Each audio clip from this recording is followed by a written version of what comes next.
Bismillahirrahmanirrahim. Assalamualaikum warahmatullahi wabarakatuh. Sahabat orang desa dimanapun berada, selamat pagi, siang, sore, dan malam sahabat. Mudah-mudahan sahabat selalu diberi kesehatan, umur yang panjang, dan limpahan rezeki yang barokah. Oh ya sahabat, alhamdulillah pada hari ini channel Sahabat Orang Desa bisa ngupload kembali. Dan hari ini berada di pedesaan. Hari ini rencana ini mau melihat kegiatan aktivitas gadis desa yang akan mengadakan acara makan bersama. Oke sahabatnya, ikuti ya vlog pedesaan dan tonton terus videonya sampai selesai sahabat.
Neng bade kemana?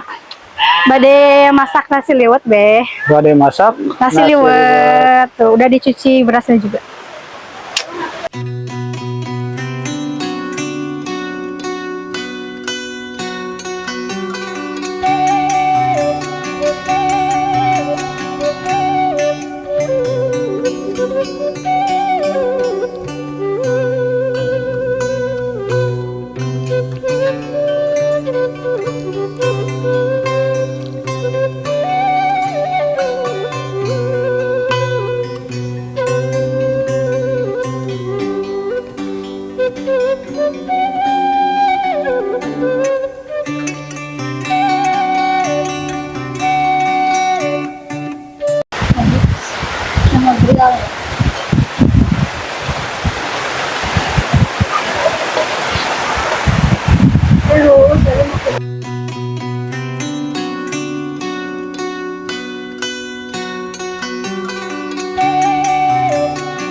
Yung kinain nakakakak.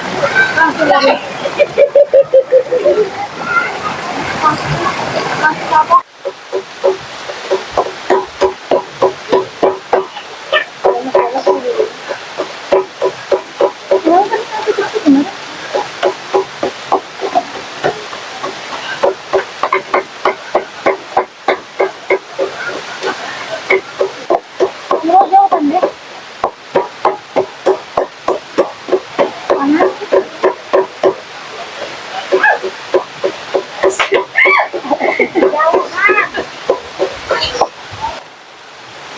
Minyak bikin muka banget.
Nah, ini sahabat, ini para gadis desa ini dengan keluarga Babe. Ini udah siap-siap mau mengadakan makan siang nih sahabat. Ayo, sebelum kita makan ya, mari kita untuk membacakan doa bersama ya. Ya, dimulai. Bismillahirrahmanirrahim. Allahumma balik lana fima rojaktana wa qina adzabannar. Amin. Oke sahabat, maaf ya, ini mau makan, nanti videonya dilanjut lagi ya sahabat ya. Hesti, lapar nah Hesti? Sahabat ini Hesti nih. Nah, ini Sastia nih. Ini Sally, Sel. Nyempil. Ini ada ibu negara nih, tuh sahabat nih. Bersama keluarga. Ini bersama keluarga ya, ini lagi makan siang sahabat ya sahabat. Nah, ini antaranya ada yang goreng ayam ya. Goreng ayam, ayam goreng. Ayam goreng. Nah, ini apa ini yang Sally ini? Ikan apa itu? Ini ikan asin. Ikan asin ya? Namanya Anak ikan asin. Tuh kalau itu tuh apa itu inukannya tuh? ikan belahan. Ikan belahan ya?